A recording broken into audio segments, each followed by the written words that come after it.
जेवर एयरपोर्ट का भले ही अभी शिलान्यास ही हो रहा हो, लेकिन उसका श्रेय लेने की होड़ मच गई है। पूर्वांचल एक्सप्रेसवे को समाजवादी पार्टी सरकार का प्रोजेक्ट बताने के बाद अखिलेश ने जेवर एयरपोर्ट का क्रेडिट लेते हुए कहा कि उनकी सरकार ने जेवर एयरपोर्ट पर काम शुरू किया था।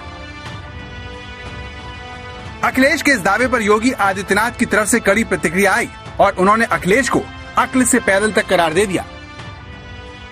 इस एयरपोर्ट के शिलान्यास और शुभारंभ कार्यक्रम की याद आप सबको रहे, क्योंकि नहीं तो उत्तर प्रदेश में अब एक समस्या ये भी आई है कि अकल से पैदल कुछ लोग ऐसे हो चुके हैं जो लोग किसी भी प्रोजेक्ट के साथ जब लोकार्पण की बात आती है तो कहते साहब हमने भी सोचा था इसको करने के लिए।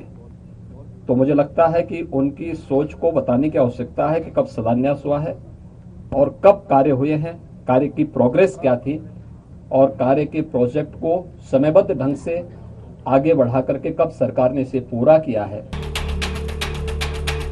बीजेपी की तरफ से ऐसा ही हमला यूपी सरकार के मंत्री सिद्धार्थनाथ सिंह ने भी किया और उन्होंने अखिलेश को क्रेडिट चोर तक बता दिया। वहीं बीजेपी अध्यक्ष स्वतंत्र देव सिंह ने ट्वीट कर लिखा, अखिलेश जी 2024 में पूरी तरह से खाली होने के बाद आप अपने विदेशी सैर सपाटे के लिए नोएडा इंटरनेशनल एयरपोर्ट से फ्लाइट ले सकेंगे। हार्दिक बधाई। श्रेय को लेकर मची इस नोकझोंक में मायावती ने भी एंट्री ली और अपनी सरकार के कामों को गिनाते हुए एक पूरी बुकलेट जारी कर दी। जब सपा इधर पावर में थी, अब बीजेपी है, तो मेरे ही कार्यों को वो इधर उधर उसके शेप बदल के उसको वो अपने कार्य दर्शाते रहे हैं। जबकि जो मैंने कार्य किए हैं तो मेरे ख्याल आज तक आजादी के बाद लंबे अरसे तक इधर कांग्रेस पार्टी पावर में रही, उसने भी नहीं किए, अन्य किसी पार्टी ने भी इतने कार्य नहीं किए हैं। जेवर एयरपोर्ट की फाइल पहली बार 2001 में राजनाथ सिंह के मुख्यमंत्री रहते हुए बनी थी।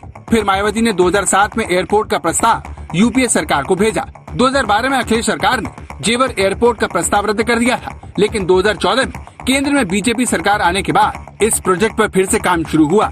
मोदी सरकार ने तत्कालीन अखिलेश सरकार को एयरपोर्ट के लिए डीपीआर बनाने को कहा। इस बीच एयरपोर्ट के जेवर से आगरा तो कभी हरियाणा शिफ्ट करने की भी बात चली, लेकिन आखिरकार 2017 में योगी सरकार आने के बाद जेवर एयरपोर्ट पर काम फिर से शुरू हुआ और अब शिलान्यास तक पहुंचा है। जेवर एयरपोर्ट को लेकर बीजेपी पर नया आरोप किसानों को मुआवजा न देने के आधार पर लगाया जा रहा है। कांग्रेस महासचिव प्रियंका गांधी ने इसी सिलसिले में ट्वीट किया और लिखा, प्रधानमंत्री जी, किसानों के प्रति अगर आपकी नीयत सचमुच साफ है तो अपने चुनावी अरमानों को पूरा करने के लिए उन्हें बेघर मत छोड़िए। इस बारे में जब आज तक ने जेवर के विधायक से बातचीत की तो उन्होंने कहा, अब ऐसे प्रकरण शेष रह गए जो विवादित हैं या कानूनी दृष्टि से जिनको दिक्कत आ रही है। इसलिए हो सकता है कि राजनीतिक पार्टियों ने इस जेवर क्षेत्र के विकास को रोकने के लिए इस तरीके के प्रलाप शुरू किए हों। जेवर में बनने वाले इंटरनेशनल एयरपोर्ट का शिलान्यास भले ही 2021 में हो रहा हो, लेकिन इसके उद्घाटन में बतौर मुख्यमंत्री कौन मौजूद होगा उसका फैसला अगले साल होने वाले विधानसभा चुनाव करेगी, जिसमें हर दल इसे अपनी उपलब्धि के तौर पर पेश करेगा। लेकिन सवाल यह है कि जनता किसके दावे पर अपनी मुहर लगाएगी। अभिषेक आनंद, जेवर, आज तक।